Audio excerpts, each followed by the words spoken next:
तो इच्छाएं क्या मनुष्य के अंदर से जा सकती है? नहीं।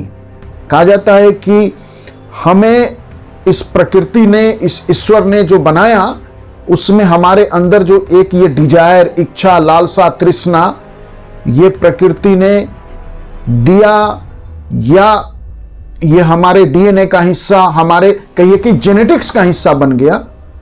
कैसे बना, क्यों बना, या प्रकृति में ये सभी तरह के जीवों में है, हमारे अंदर भी है।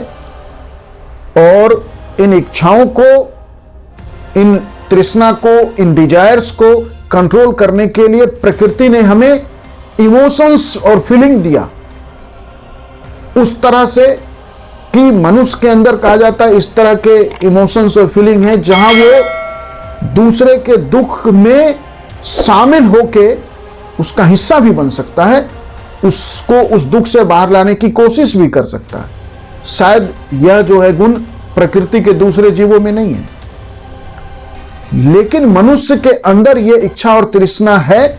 और इसका निदान के लिए ही बुद्ध ने जो रास्ते बताए, जो अष्टांगिक मार्ग कहलाता है, वो जो 8 रास्ते हैं, वही वो रास्ते शायद हैं या एकमात्र रास्ते हैं। उस रास्तों को बताने का तरीका किसी और का हो सकता है, वो है। इसीलिए जब आनंद ने कहा दुख की बात, उन्होंने कहा दुख रहेगा, और फिर उन्होंने कहा इससे मुक्ति कैसे मिले, तो उन्होंने कहा आपो दीपो भव, अपना प्रकाश स्वयं बनो।